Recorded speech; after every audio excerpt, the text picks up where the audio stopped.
to go on to defense. So Talhelm, I'm going to take over defense.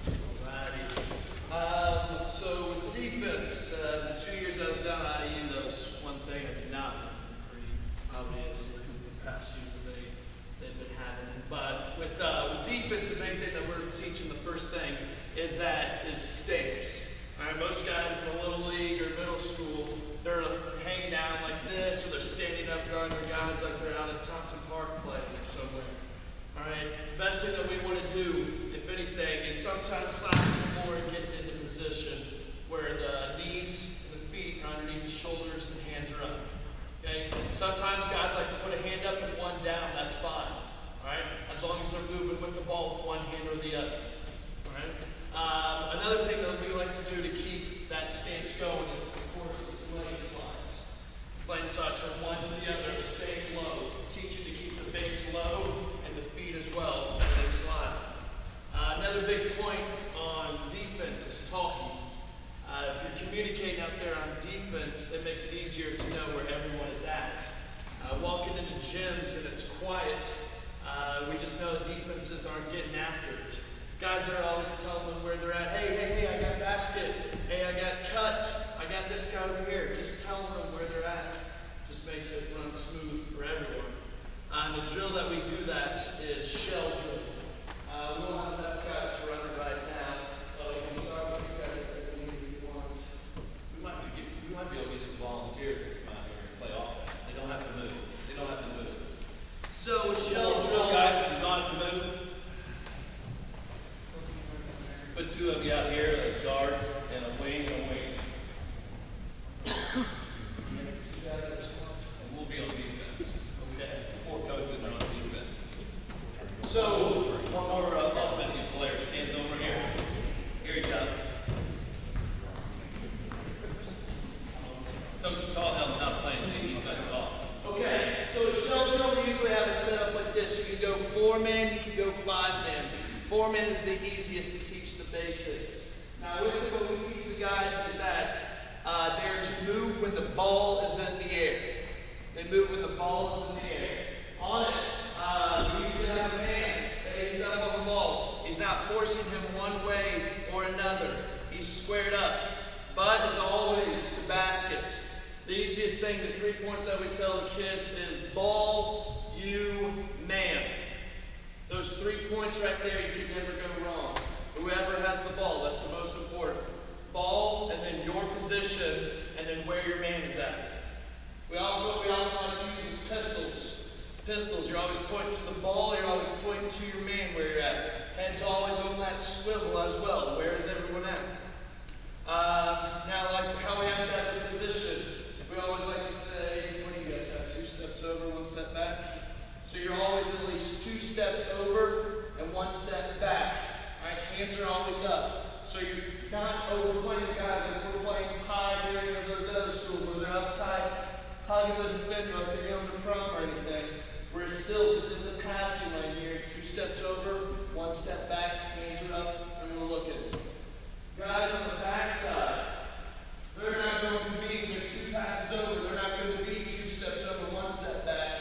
This time, they're going to be, how many of you guys usually 2 steps back? Every pass. Every pass. Jump on the ball, take a step back. We can run. At the varsity level, we only take 1 step back because of the emphasis on the 3-pointer now. When we first started teaching defense here, it was step to the ball and then take 2 steps back. It just depends on how much of a 3-point factor is in your league.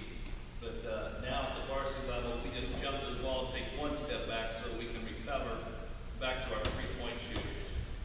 And we understand in the younger leagues too, it's going to be tougher of having those kids get used to it. The ball is just concerned about your name and not jump into the ball. But this is how our positioning usually is. The hands are still up. Still, when you're 1 guy over, you're still 1 step, 2 steps over, 1 step back, hands are still up. All right, so you can see everybody. So a couple drills that we do after this. The first one is we just pass it. So the ball is swung over, everyone moves like a school of fish, just all at once. All right, hands are still up. They're saying who they have. Sometimes say gap, gap, gap, ball, ball, ball. Got your help. I've got your basket. I got your basket. Ball gets swung to the corner. Ball, ball. Same thing.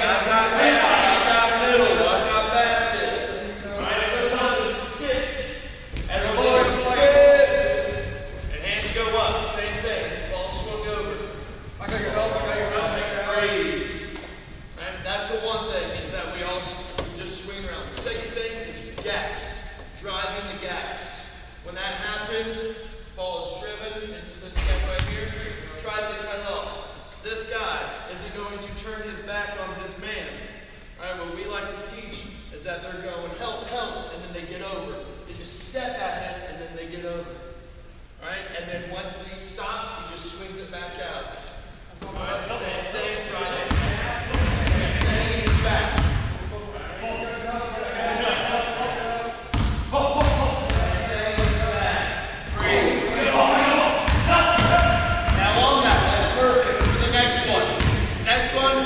Practice Olay. Okay, sometimes we get beat baseline. It's a no-no in basketball.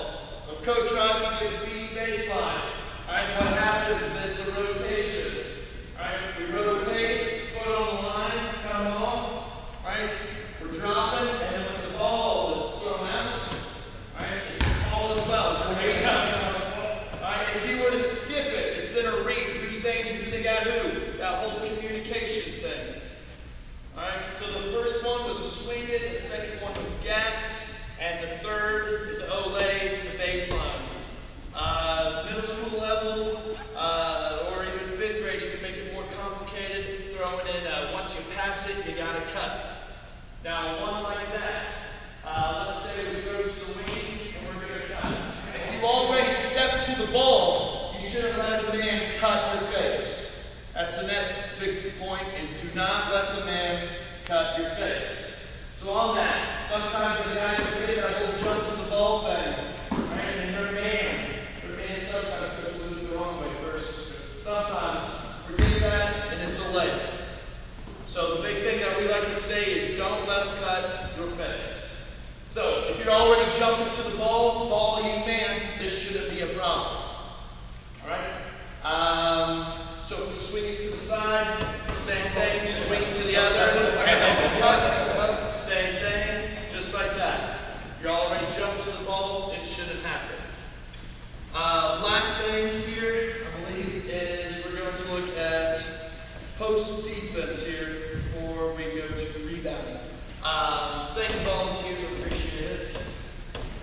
Now on that, Shabbat you have here, and Phil is right here. The drill that we like to do sometimes is that we'll have a guy here in the corner, we'll have a guy up top. Sometimes Coach Brew, could you be up here in the wing? On the defense, is that your low end. Alright, you might just throw it up top. Throw it up top. You like to step in front, right? And then you have the other hand up. If we throw back, alright, it's another step. Alright, it's just working on their movement. We never like to, when you're playing defense, try to move behind him and get it. Because in that case, it might be thrown back quickly, you're sealed for a leg. So in that post defense, it's working on getting a body on him, of having a hand up, it's thrown up, of stepping in front, fighting around, and getting a hand up as well. Because if a shot is up and you're already here, shot is up, you're right there for the rebound. Which brings us to our next point.